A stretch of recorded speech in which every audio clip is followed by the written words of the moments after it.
Welcome to new TV Telugu. పరిశుభ్రమైన సంపన్నమైన ఆంధ్రప్రదేశ్ నిర్మాణమే లక్ష్యంగా స్వచ్ఛాంధ్ర స్వర్ణాంధ్ర కార్యక్రమాన్ని అమలు చేస్తున్నామని 2024 ఎన్నికల్లో రాష్ట్రంలోని రాజకీయ చెత్తను ప్రజలు శుభ్రం చేశారని ముఖ్యమంత్రి చంద్రబాబు అన్నారు. బూతులు తిట్టిన వారి నోళ్లను ప్రజలు తమ ఓట్లతో కడిగేశారని ఘాటుగా వ్యాఖ్యానించారు. కృష్ణా జిల్లా గుడివాడలో జరిగిన 18వ స్వచ్ఛాంధ్ర స్వర్ణాంధ్ర కార్యక్రమంలో ఆయన పాల్గొన్నారు. ఈ రోజు నేను చూస్తున్నాను, ఒక పాజిటివ్ మూడ్ క్రియేట్ చేశాం. ఈరోజు మీ అందరికి హామీ ఇచ్చేది, మీరు నాకు సహకరించాల్సింది. నేను ప్రభుత్వాన్ని ముందుకు తీసుకుపోగలుగుతున్నాం. సంక్షేమం, అభివృద్ధి, సుపరిపాలన, ఈ మూడుతో ముందుకు పోతున్నాం. మొన్న ఎన్నికల్లో చాలా వరకు చెత్తంతా క్లీన్ చేశారు.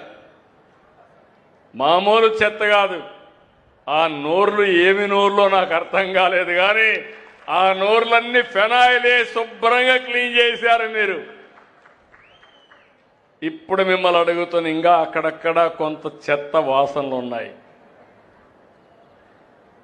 ఇంకా రాజకీయాల్లో క్రిమినల్స్ వాళ్ళు మారరు, జీవితంలో మారరు. మనం మార్చాలన్నా మారే పరిస్థితి శాశ్వతంగా వీళ్ళని మార్చేయడం తప్ప లేకపోతే వీళ్ళు మారే పరిస్థితి లేదు.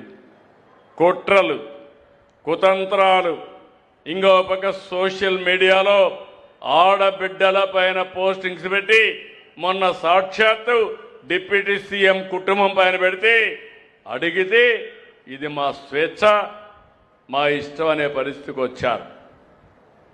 అలాంటి వారికి రాజకీయ పార్టీలు డబ్బులు ఇచ్చే పరిస్థితికి వస్తున్నాయి. నేను ఎప్పుడు కూడా పౌరుషంగా మాట్లాడను, కానీ ఒక్క విషయం మీరు గుర్తుపెట్టుకోవాలి.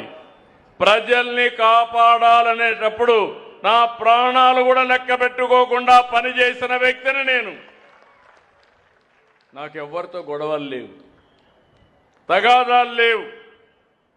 కానీ ప్రజల యొక్క జీవితాలకు ఆటంకాలు కల్పించి మీ జీవితాలతో ఆడుకోవాలంటే స్టబన్గా ఉండడం తప్ప వేరే మార్గం లేదు. ఒకప్పుడు తీవ్రవాదులు మీరు చేసే తప్పని చెప్పాను, నా మీదనే దాడి చేశారు. 23 క్లేమోర్ మైన్స్ని బ్లాస్ట్ చేశారు.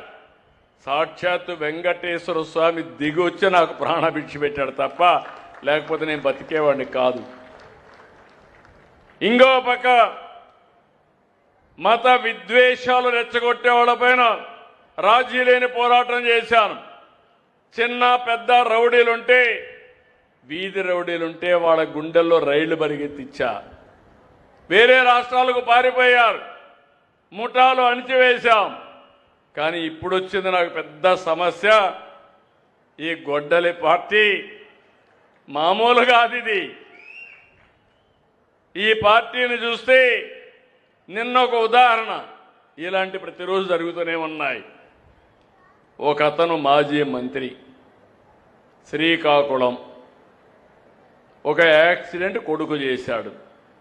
ఏం చేయాలి, కొడుకు యాక్సిడెంట్ చేశాడు, ఒక ఆయన చనిపోయాడు. చాలా పేద కుటుంబం, గొర్రెల కాపరి, వెనుకబడిన వర్గాలు. చనిపోతే ఏం చేయాలి, ఆయన్ని ఆ కుటుంబాన్ని ఆదుకోవడం, హాస్పిటల్ తీసుకుపోవడం ఇవి చేయాలి. చెయ్యకుండా ఆయన తప్పించుకోవడానికి సీసీటీవీ కెమెరాలన్నీ ఉన్నాయి నా దగ్గర. ఇప్పుడు ఎవడైనా తప్పు చేస్తే ట్రాక్ చేయడం సెకండ్స్ లో పని తప్ప ఎవ్వడూ తప్పించుకోలేడు. ఆ విషయాలు గుర్తుపెట్టుకోవాలి.